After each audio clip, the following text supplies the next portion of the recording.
Kalau lu produksi pakai field monitor, buang jauh-jauh karena jauh lebih enak pakai iPad.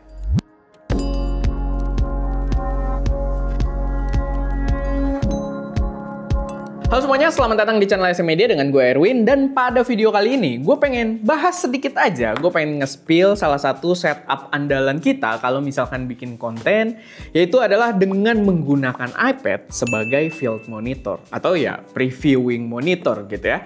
Karena ini jauh-jauh lebih enak dibandingkan kalian menggunakan field monitor seperti ini. Walaupun ini bukan field monitor ya, ini adalah Atomos. Padahal waktu itu belinya lumayan achievement juga. Gue waktu pertama beli ini. Tapi Atomos ini juga udah nggak kita pakai. Dan field monitor, kenapa gue tunjukinnya Atomos di sini? Karena field monitor yang biasa kita pakai juga udah pada kita buang-buangin gitu ya. Lifespan-nya cukup singkat dan ya udah nggak ada gitu buat contoh di sini. Jadi ya, ini kita tunjukinnya pakai Atomos saja. Dan mungkin sebelum masuk ke pembahasannya, gue pengen ngingetin dulu kalau kita ada berbagai produk digital. Jadi kalau kalian mungkin tertarik dengan beberapa loots kita, dan kita ada e-course baru juga yang mengajarkan kalian cara bikin preset yang berkualitas sampai cara jualannya, kalian boleh cek aja langsung di stdigital.id. Tapi langsung aja kita balik lagi ke pembahasan kita. Jadi gua dan tim ST Media gitu ya, di channel ini sebenarnya kita udah sangat lama meninggalkan field monitor. Makanya kita udah nggak ada juga karena kita bener-bener udah nggak pakai sama sekali dan udah lama. Jadi dari awal tahun tuh kita udah nggak pakai field monitor sama sekali.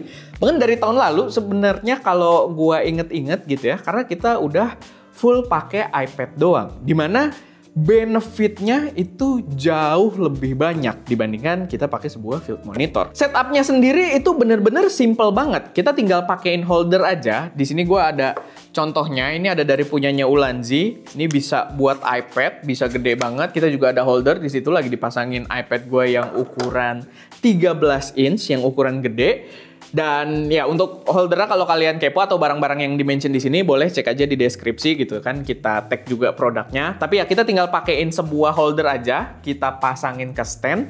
Sama buat dari kamera ke si iPad-nya itu cukup pakai HDMI capture card aja, yang sekarang harganya itu nggak nyampe 200.000, bahkan beberapa ada yang di bawah 100.000. Kita taruh juga link pembeliannya buat HDMI capture card yang memang kita pakai gitu ya.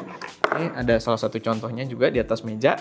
Jadi ya kalian cek aja buat pembeliannya karena murah banget dan worth it. Lalu dengan alat-alat yang tadi sangat murah dan sangat gampang buat didapatkan, kita juga tinggal pakai aplikasi yang pas aja di iPad-nya. Sebenarnya ada banyak pilihannya, tapi gue akan share yang paling kita trust. Kita itu ada pakai namanya CamX. Itu paling stabil sejauh ini. Dan dia punya fitur-fitur yang cukup berguna juga sebenarnya. Jadi ya menurut gua ini salah satu aplikasi yang gue sangat rekomendasikan. Tapi kalau kalian ada budget lebih, dia ada aplikasi yang berbayar juga sebenarnya. Namanya itu Cinnamon. Dan itu membawa fitur-fitur profesional yang mungkin nanti gue akan jelasin lagi. Tapi gini, sekarang kita masuk ke lebihannya dulu. Kenapa akhirnya kita pakai iPad dan kita tidak kembali lagi ke field monitor sama sekali. Yang pertama, itu adalah soal kualitas gambarnya yang jauh lebih bagus dibandingkan sebuah field monitor yang kecil-kecil kayak gini. Karena kalian biasanya ya ngambil yang 5 inch gitu kan, 7 inch itu yang lumayan populer. Dan kualitas gambarnya tuh sangat-sangat jauh dengan kita menggunakan iPad. Bahkan kalaupun pakai iPad mini ya, yang ukurannya kecil juga, itu gambarnya tetap kelihatan perbedaannya gitu. Tetap kelihatan lebih tajam gambar yang dihasilkan atau yang di-preview dari sebuah iPad. Itu adalah perbedaan yang lumayan signifikan. Apalagi kita lebih fleksibel juga ya soal ukuran, karena sekarang kita syutingnya pakai iPad Pro 12,9 inch. Ini iPad Pro 2018. Gue beli bekas awal tahun kemarin. Gue beli bekas dapat harga 5 juta doang. Itu value-nya bagus banget untuk jadi sebuah monitor. Karena gue nggak bisa, budget segitu tuh gue nggak bisa dapat monitor produksi gitu ya. Field monitor dengan ukuran segede gini dan sebagus si ya iPad 12,9 inch ini gitu. Jadi ya secara value itu udah bener-bener cakep. Bahkan ini kita baru bahas soal kualitas gambarnya aja. Tapi gue akan ngelis lagi kelebihan lainnya juga. Nah, kelebihan yang kedua yang sangat-sangat berpengaruh yang membuat kita nggak bisa lah balik lagi ke sebuah field monitor, itu adalah dari segi baterainya. Baterai internal iPad di device setipis itu itu sangat cukup gitu. Awet buat kita pakai, apalagi kalau misalkan ya paling kalau kita lupa-lupa ngecas, kita biarin cas setengah jam, kita pakai buat syuting sejam lebih, itu bisa gitu kan. Dan kalau misalkan dari 100% kita mau syuting kayak kemarin podcast, syutingnya kurang lebih sampai 1,5 sampai 2 jam pun, ya baterainya masih di atas 50% gitu. Baterai ini adalah penentu yang paling kuat di sini yang sangat memanjakan kita, karena buat sebuah field monitor atau ya kayak si Atomos ini atau field monitor lainnya lah dengan brand apapun, mereka biasanya menggunakan baterai NPF. Dan baterai NPF ini kan kalian tuh suka marah-marah sama Apple tuh kayak baterai health gitu kan. Wah, turun baterai health 70%. Ini setahun rata-rata itu udah mampus semua gitu. Walaupun ya gue tahu gue nggak ada yang ori untuk NPF ya. Gue biasanya pakai brand-brand third party, brandnya juga macam-macam, biasanya cuma rebranding doang.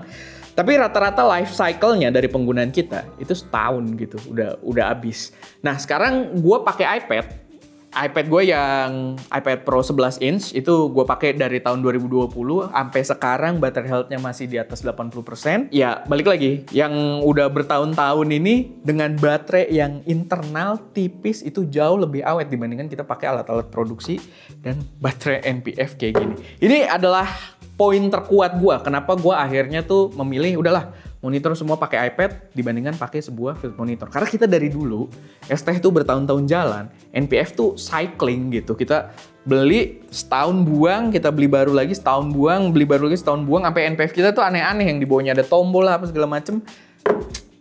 Tetep lah semua tuh berak gitu ya.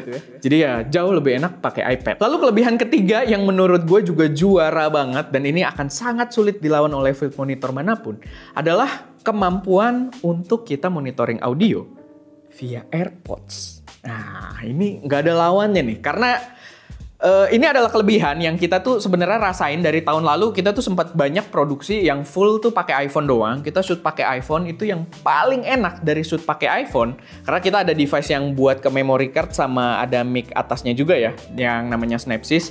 Dan sebenarnya kelebihan kita shoot pakai iPhone adalah kemudahan buat dibawa kemana-mana sama si kameramen itu bisa monitoring pakai AirPods. Gitu. Dan sekarang kita syuting di studio kayak sekarang nih kita pakai Fujifilm X-A2S, monitornya pakai iPad Pro 12,9 inch, dengerinnya pakai AirPods Pro gitu ya. Yang kualitas suaranya jauh lebih bagus dibandingkan kita pakai headset kabel biasa langsung ke X-A2S. Walaupun memang agak delay dikit kalau kalian sambil nontonnya di X-A2S-nya, kalau kalian nontonnya di iPad-nya untuk preview itu no delay lah, hampir no delay. Cuma kan iPad-nya ngadep ke gue sekarang. Sekali lihatnya dari kamera gitu kan. Tapi itu tidak ada masalah juga. Cuma ada sedikit delay doang gitu. Yang masih sangat usable. Dan menurut gue ini poin terkuat yang balik lagi tidak bisa dilawan oleh field monitor manapun. Atomos punya untuk preview kabel, ya sama kalau di kamera-kamera yang buat video sekarang rata-rata punya juga untuk jack kabel. Cuma belum ada yang punya pilihan untuk headset output di Bluetooth dengan Bluetooth yang low latency gitu. Sedangkan ya koneksinya AirPods dengan ya device-device Apple itu udah sangat low latency. Lalu keempat yang membuatnya juga secara value, walaupun tadi ya harga iPad mungkin ya start 3 jutaan ke atas kalau kalian mau ngambil bekas juga gitu ya. Tapi field monitor juga harganya mahal gitu. Dan kalau kalian up dikit, kalian ambil iPad bekas, mungkin salah satu value terkuatnya lagi adalah di nomor 4 ini, dia bisa digunakan untuk banyak fungsi lainnya gitu. Jadi kalau kita nggak lagi pakai buat syuting, gue bisa pakai sebagai multi monitor setup buat laptop gue. Karena dia bisa namanya tuh sidecar. Gue pernah bikinin videonya juga, kita pakai MacBook, ada extra monitor, itu pakai iPad, bisa wireless, tapi wireless kadang ada isu koneksinya, tapi kita bisa colok USB-C to USB-C aja dari MacBook ke si iPad-nya, dan itu sidecar-nya fluid banget, tidak ada latency sama sekali, enak banget, dan ya itu fungsinya pertama. Lalu ya as an iPad, dia bisa kita pakai buat kerja juga, bisa sambil ngedit foto video, bisa sambil desain produk dengan 3D gitu kan, bisa sambil ngedit-ngedit proposal atau mendesain proposal dari nol. Sama yang terakhir, gue sih belum coba, tapi iPad itu juga bisa tethering photoshoot. Cuma kita kan nggak ada yang motret di sini ya. Tapi kalau misalkan kalian motret, iPad ini juga bisa untuk tethering photoshoot. Setahu gue kemarin tuh belum lama, mungkin dicek aja. Kalau nggak salah di Fuji Rumors itu dikabarin kalau ada update di Lightroom, itu mereka bisa tethering dari kamera Fuji. Jadi kalau kalian motret, filenya langsung ke Lightroom di iPad kalian. Itu Fuji. Kalau Sony udah lama gitu. Gue nggak tahu sih brand-brand yang lain, tapi ya kalian bisa cross-check juga di situ. Cuman ya support untuk tethering juga. Jadi secara fungsi tuh komplit banget. Nah, sekarang kita masuk ke kekurangannya, karena pasti tetap ada kekurangannya juga ya. Walaupun tadi kelebihannya udah tinggi banget, menurut gue sulit untuk dikalahkan secara value. Tapi on some professional level, mungkin tidak bisa digantikan juga gitu ya. Sebuah field monitor dengan si iPad tadi. Karena pertama, maksimum brightness, kalau kalian ambil iPad yang biasa atau yang agak tua, itu maksimum brightness-nya buat dibawa outdoor, otomatis nggak begitu enak gitu kan. Kecuali yang Pro M4 yang terakhir ya. Pro M4 itu kan kalau nggak salah nits-nya juga tinggi banget, tapi kita nggak ada di sini. Yang paling nggak yang punya kita di sini, Mini Pro 11 inch sama Pro 2018 yang 13 inch ini, itu brightness-nya kalau kita bawa ke outdoor nggak begitu ngangkat gitu. Jadi ya itu satu problem yang mungkin tidak bisa digantikan, sama SDI support. Gue belum coba, gue nggak tahu ada nggak SDI capture card yang bisa langsung ke iPad ya. Tapi kalau ada, mungkin itu bisa sangat membantu. Cuman karena kita juga workflow-nya tidak pakai SDI, ya kita nggak memanfaatkan itu. Bukan isu juga. Cuma gue nggak tahu, mungkin sinyalnya SDI ini juga translate ke video, filenya itu bisa lebih detail gitu ya, lebih berat. Ya makanya mungkin ada orang-orang yang memang butuh fitur SDI tersebut, kayak misalkan ke Atomos kalian pakai SDI gitu kan, kalau kalian mau ngambil mungkin ProRes RAW atau mungkin file RAW DNG gitu atau semacamnya, ya gue nggak tahu. Tapi untuk professional level seperti itu memang iPad mungkin jadi kurang cocok. Lalu kalau kalian butuh fitur-fitur profesional yang kayak di field monitor, ya mungkin iPad masih agak susah juga untuk mengalahkan. Walaupun tadi kita sempat mention ada aplikasi namanya Cinnamon, dan kalau kalian pakai Cinnamon tersebut, itu semua fitur yang ada di field monitor itu sebenarnya ada juga di situ. Nggak semua mungkin ya, tapi hampir semua lah. Karena gue itu masuk ke dalam tester awal, beta tester dari aplikasi tersebut.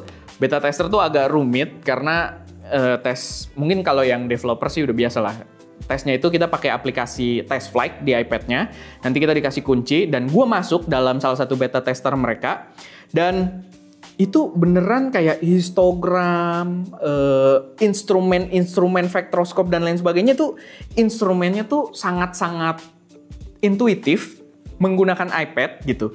Bahkan kita bisa geser-geser, ukurannya bisa kita ubah-ubah, itu enak banget. Bahkan di field monitor nggak ada yang feel-nya semantap itu. Kalian bisa pakai LUTs juga, kalian bisa import LUTs kalian sendiri juga, dan lain sebagainya lah. Kalian bisa anamorphic disqueeze dan lain sebagainya. Jadi itu benar-benar profesional banget. Cuman memang sayangnya Cinnamon ini, gue kan beta tester, tapi sekarang gue nggak pakai juga. Setelah betanya habis, dia public itu dia lumayan mahal ya. Dia ada subscription-nya gitu. Tapi dia ada lifetime license-nya juga. Harganya 1,2 juta rupiah untuk lifetime-nya. Tapi kalau kalian pakai fitur-fiturnya, menurut gue sangat worth it gitu. Kalau memang kalian pakai fitur-fitur profesional tadi. Cuman kalau buat gue, dan gue yakin untuk kebanyakan orang, si Cam X yang kita pakai ini juga udah sangat cukup buat kalian produksi gitu. Jadi ya itu tinggal pertimbangan kalian aja. Cuman ya kalau kalian butuh yang profesional, Cinnamon pun itu bisa gitu. Kayak sebuah field monitor profesional. Overall gua rasa ini mungkin tetap cocok-cocokan dengan workflow kita ya. Karena nggak bisa disamaratain juga cara produksi kalian dengan cara produksinya ST gitu kan. Tapi gua merasa informasi ini perlu gua sampaikan karena mungkin berguna buat banyak teman-teman yang lain yang bisa memanfaatkan si iPad ini untuk workflow yang sama. Karena so far bener-bener kita nggak bakal kembali lagi.